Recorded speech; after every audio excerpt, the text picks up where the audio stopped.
You know, Studio Period has put out some good things in the past, as well as some very questionable things as well, and some are really not that good. But, you know, when it comes down to this week's episode of Boruto, I gotta say that this was an episode that I really enjoyed, and that I could probably say was probably one of the best episodes that we have had of the Boruto series so far. So, good job on you, Studio Period.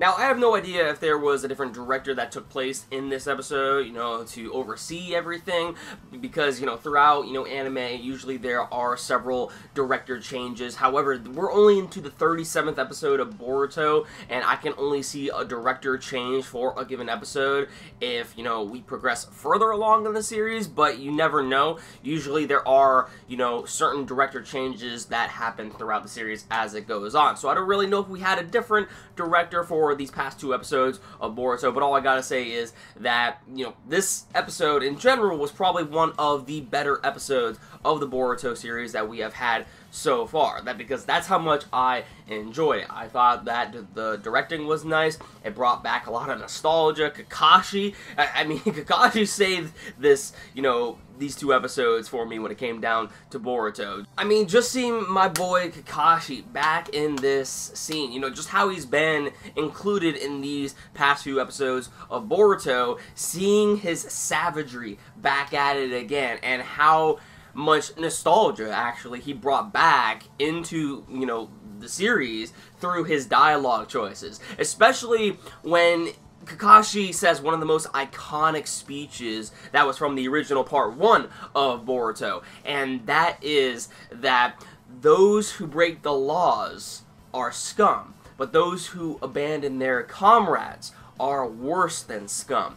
And that was one of the most iconic speeches that Kakashi ever delivered in the original Naruto series. And when I heard him say that to these little youngins, you know, in Boruto, I just got so happy. I was like, yo, my boy Kakashi, especially how he was just whipping the floor with Boruto. Like, you even had Iruka Sensei stating to him at the end of the exam that, hey, couldn't you have at least gone a little lighter on the kids? You know, what happened to all this moderation? You know, it was just so funny because, you know, Kakashi, he pulls no punches. He really doesn't. I mean, he did hold back to a certain degree, but he was still giving these guys an ass whooping. And honestly, that's what I loved. Honestly, you need a teacher like that. You need a teacher in order to whip these characters in shape, because the real world, the real ninja world, is gonna be a lot more hectic than what you just faced in the exam. And if anything, this was a big wake-up call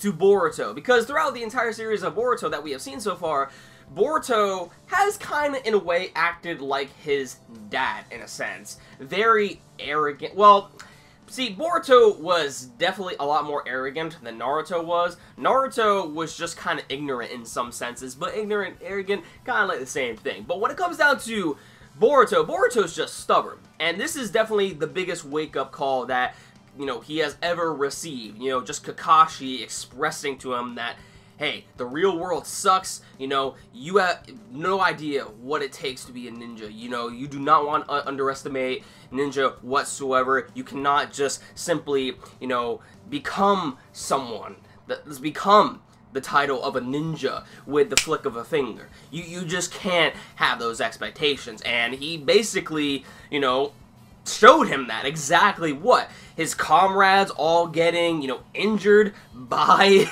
you know, Kakashi himself. Just seeing that kind of like gave Boruto a big wake-up call, because one of the biggest things regarding the Genin exam is that the only way to essentially pass is to use teamwork. And if you think you were just gonna lone wolf everything and try to do everything by yourself and seem to have this high regard that you put yourself on a pedestal amongst other people and just think that you can do this and this and that, you know, it's not gonna work out like that at all. You need to put your comrades into consideration, the situation into consideration, you know, and just analyze your opponent in general to figure out a strategy. But it all boils down to teamwork, and that is something that Boruto kind of, you know, had a wake-up call, and it was kind of honestly a wake-up call that honestly probably even Naruto had in the beginning of part 1, you know, when he went through this Genin exam with Kakashi. And just like his father before him,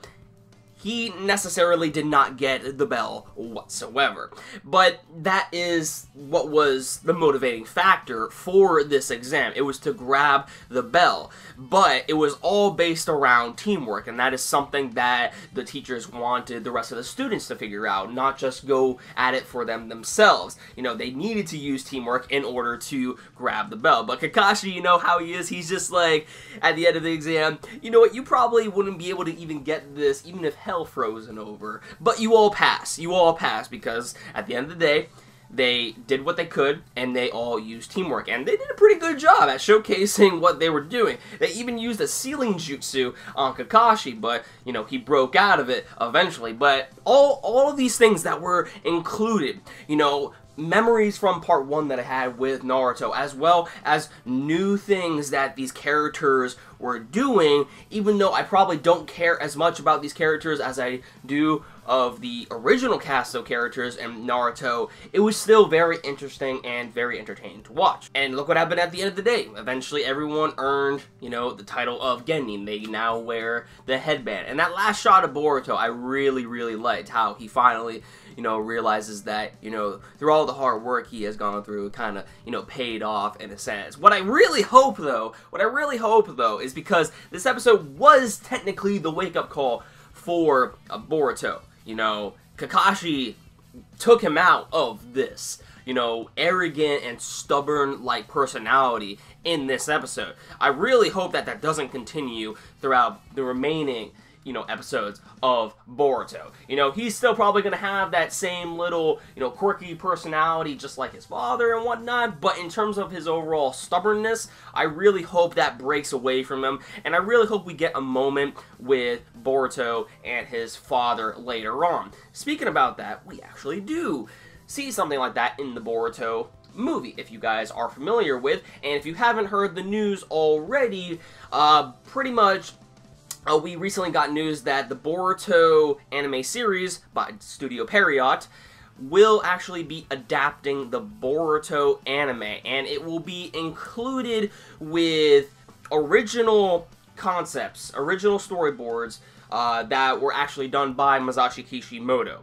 So we're actually going to be getting original content that was cut from the movie that was originally done by Masashi Kishimoto. So we are in fact getting new content within, you know, the Boruto movie adaptation. So that is pretty cool. That is pretty cool. If we just got, you know, like a recycled old footage of, you know, the actual movie, then that would be a problem. But we're actually getting stuff that was actually, you know, drawn and also written by Masashi Kishimoto himself. So I'm looking forward to that. And also as well, apparently we're also going to eventually get a Mitsuki side story involving him and Orochimaru as well. So that should be pretty cool to look forward to. So with that said, everyone, I really enjoyed this episode of Boruto. Finally, it took, you know, 37 episodes for Boruto and the gang to actually become Genin, but this is where definitely things are going to get a lot more interesting in the series, especially when it comes down to some of its progression and the stuff that we have been seeing throughout the Boruto series regarding, you know, Boruto's eye, the connections between that, and also Toneri Itsutsuki. So, hopefully, now with the fact that these guys have become Genin, we're now going to see them go on missions and, you know, do other things of the sort, which is going to be pretty cool. We're probably not going to see anything too hectic regarding their, you know, missions, you know, right off from the get-go, because if you remember in part 1 of Boruto, or excuse me, of Naruto, when Naruto, Sasuke, and Sakura eventually became, you know, Genin, they went out throughout a lot of missions that were just kind of like, you know, very underwhelming of the sorts, like rescuing a stray cat, helping out, you know, a thief that stole a lady's purse or something like that. You know, just these low-ranked missions that, you know, really anyone could do necessarily. But in a sense, this is actually going to help them progress as ninja, so that way they can eventually do much more higher-leveled missions. Yo, if we get something like the Zabuza arc, you know, how Naruto, Sakura, and Sasuke was, you know, when they were getting and when they went through all that. If we get something like that, yo, I'll be down. I'll be down. But I don't know if it'll be as, you know, executed when it comes down to that, if we do in fact get something like that. But that would be pretty sick. That would be pretty sick. So, anyways, guys, let me know your thoughts in the comments down below. I think that Boruto is actually getting a whole lot better now with these past few episodes. Hopefully it continues that way. Let me know your thoughts in the comments down below, what you guys thought about it. And if you want to stay updated to my future content, hit that red subscribe button down below. Be sure to give this video a like if you enjoyed, and I'll see you all in the next one. Peace out.